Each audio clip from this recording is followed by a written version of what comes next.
Պարոն Իսրայելյան, ինչ խնդրով եք այսօր այստեղ կառավարության շենքի դիմաց? Հետևելով այս վերջի իրադարձությունները ներկայ իշխանության պահվածքը միջազգային հարթակներում, որտեղ միջազգային տարբեր ղեկավարներ Արցախահայության հարցը փորձում են նորից բարձրաձայնում են, ներկայացնում են Արցախահայության ապագայի մասին, հետ վերադարձի մասին։ Ներկայ իշխանությունը ամեն ձևի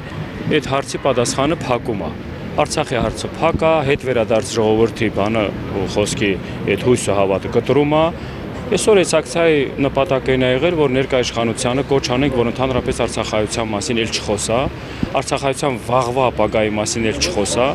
որովհետև մի հատ իրավունք են թողել սրանք մեզ մենակ։ Արցախը մեզանից գողացել են, դավաճանել, վաճառել են, մեր հարազատներին տարել են զոհաբերել են, մեր ամեն ինչ թանկ մենք այս կյանքում ունենք, մեզանից խլել են։ Մնացել է մի հատ իրավունք, այդ իրավունքն էլ են ոտնահարում։ Մեկ այսօրվա ակցիայի բանով դիմել ենք, կոչ ենք արել, հորդորել ենք ներկայ իշխանության ընդհանրապես Արցախի մասին էլ չխոսան։ Իրենք առաջերտին Արցախին ժողովրդի անունից իրավունք չունեն խոսելու, որովհետև Արցախի ժողովուրդը իրենց մանդատ չի տվել, Արցախը իր ինքնորոշությունը, անկախությունը ձեռք է բերել ազատագրումով, մեր առաջնորդների անցյալում զոհաբերած իր կյանքով, ներկայ իշխանությունը եկել բոլորը դա զրոյացրել է ու թշնամու հետ համագործակցելով տարել Արցախը հանց նման։ Այսօրվա իրավիճակում մենք ունենք մի հատ, որ ասում է, նպատակ, մեր իրավունքները ամրապնդենք, մեր իրավունքները բարձրաձայնենք բոլոր միջազգային հարթակներում, նորից վերածնվենք ու վաղվա օրը ներկայ իշխանության օրոք չի խոսքը գնում, վաղվա օրը իշխանության գլուխ կգա նորմալ ադեկվատ ղեկավարություն, հայանպաստ, այդ ժամանակ այդ հարցը արդեն իրականություն կդարձնենք ու ես համոզված եմ ու հավատում եմ, որ այդ հարցը իրականություն դառնալու է։ Պարոն Իսրայելյան, քանի որ դուք ինքներդ նշեցիք, որ ցանկանում եք այնպես անել, որ ներկայ իշխանությունները այլևս Արցախի հարցով որևէ տեղ չդիմեն, նաև վերջին շրջանում հանդիպումներ տեղի ունեցան Ալիևի եւ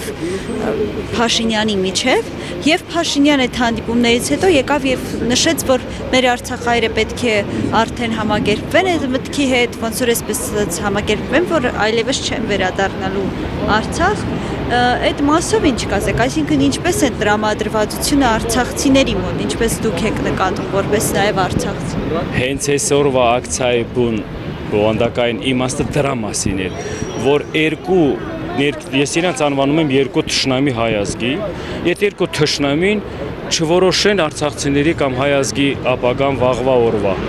Առանձնապես Արցախահայության մասին եմ խոսում, որովհետև Արցախի հարցը, որ փակում են, ծագում են ուրիշ հարց։ Արցախի հարցը, որ Արցախը որ լիներ, Սյունիքի հարցը չէր ծագիր, չէ։ Արցախը որ լիներ, մնացած այսօրվա իրավիճակում բոլոր այդ հարցերը, որ հայազգի համար սպառնալիք է, չէր ծագեր, չէ։ Դրա համար Արցախի հարցը միշտ պիտի լինի օրակարգում, Արցախահայության հետ վերադարձի հարցը միշտ պիտի լինի օրակարգում, որ մնացած հարցերը չթողենք այդ երկու թշնամին իրար հետ միասին էլի գեներացնելով կամ իրականություն դարձնեն։ Կարևորությունը դրա մեջ է։ Ընդդիմադիր հայացքների, ընդդիմադիր ուժերին էլ եմ ներկայացնում, բոլոր այս մեսենջը Արցախահայության, Արցախի հիմնախնդիրը բոլորի համար պիտի լինի առաջնային, որովհետև իրանք դրանով են առաջերտին իրենց հաղթանակը կրելու ու որպես էլ ուժ իրենց ուժի իրական գործողությունը հենց դրանով են ցուցադրելու Արցախի հայկական վերադարձը, Արցախի հայկական լինելու նորից վերականգնումը։ Ես այսօրվա վաղվա մասին չեմ ասում։ Գիտեմ դա դժվար հարց է, գիտեմ դա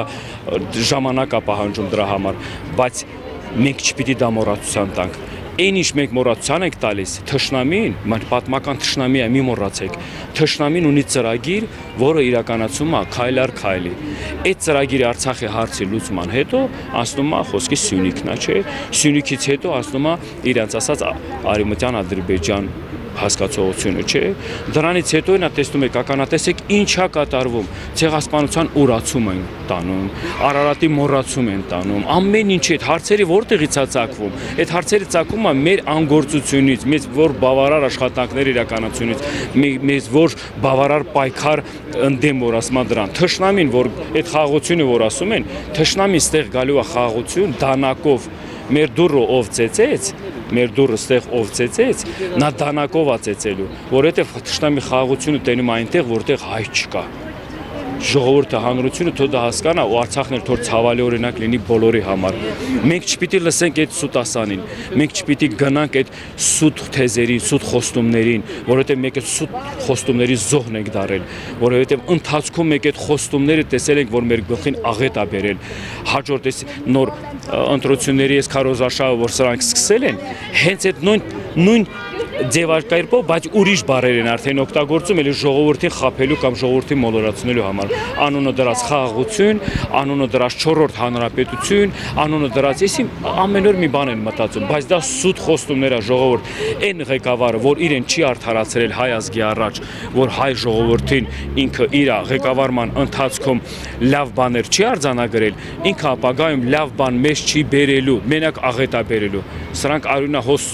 մարդ սիրող են, սրանք իրենց պաշտոն աթոռը պահելու համար գնալու են ամեն ինչի, ամեն տականքի, ամեն որ ասում եմ վատ բանի ու ժողովրդին են օգտագործել, ժողովրդին նորից էլ զոհաբերելու, որովհետև ժողովրդին զոհաբերելով են եկել իրենք իշխանությանը, ժողովրդին զոհաբերելով են իրենց գծրագրերը իրականացրել ու այսօրվա իրավիճակում էլ իրենք որպես դավաճան մեր պատմության մեջ գրանցված է, դա չի կարա, սրանք չեն կարել ոչ մի բան անեն, որ այդ բառը փոխվի ուրիշ բառով, չի լինի տես բան։